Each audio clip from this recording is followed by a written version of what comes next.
Alright, my YouTube fam. So far, I finally got the gasket off last night. Yeah, I said last night. I wasn't stopping until I got it done. So as you can see right here, I put the seal at the bottom, and I kind of put some some JB Weld to it, the epoxy formula to keep the seal intact. So did that, and I pulled out all the plugs. Ooh, them plugs was a pain in the neck though. Oh my goodness, it was just so much to it. Anyway, I still got everything pulled out. I'm about to start putting in my plugs, baby. They was real bad though. You know, I'm using these Motorcrafts. They say they're the top of the line. I mean, everybody say iridium plugs all the time, but I'm just gonna run with what I got, which is definitely these. I just gotta find the last two. So I got plugs and coil and ignition coils both. So for right now, I'm getting everything prepared for that. While that stuff dries, I might even be able to get a nap in.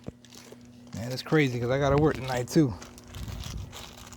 It's a hot mess out here, but it ain't hot out here. Just, I mean, with the car and everything.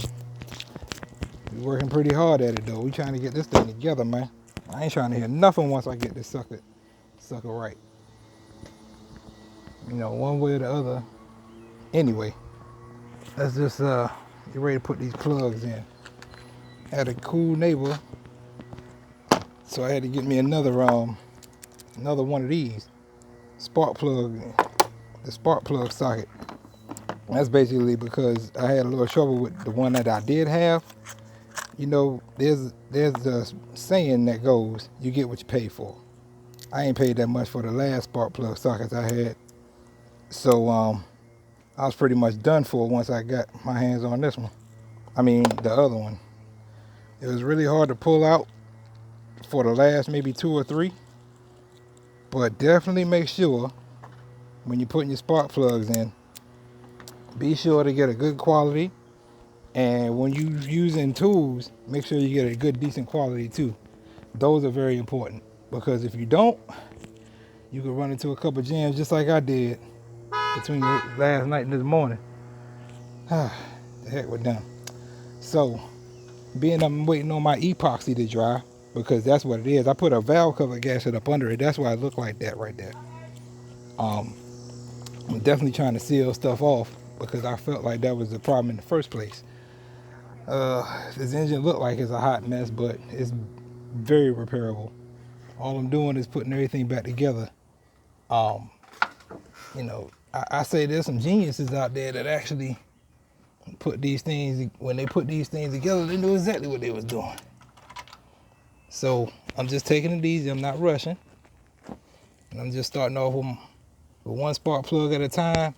I prefer to start from the back because those are the hardest ones to get to, as well as they're the hardest ones to get to, and they also let me see. Yeah, they just basically the hardest ones to get to all the way in the back. So you got the wells all, and they so deep. Oh my goodness, you gotta have some extensions. When I say you gotta have some extensions, you gotta have some extensions, man. So this is what I'm doing right here. I'm starting off with this first one. I just kind of let it drop, and a rush job is never good. So I'm trying to, keep it be a little fragile when it comes to putting it in there. Making sure I get it in the right grooves and all that other good stuff. Because because sometimes you got to feel this kind of stuff out that you can't really see down there.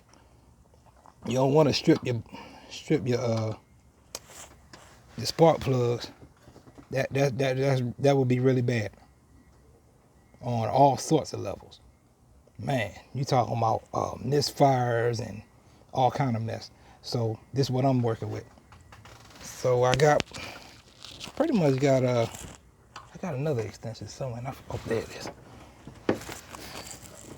All right, I'm using 2 of these small extensions, and That Husky I showed a little in a previous video. I got 2 of these though.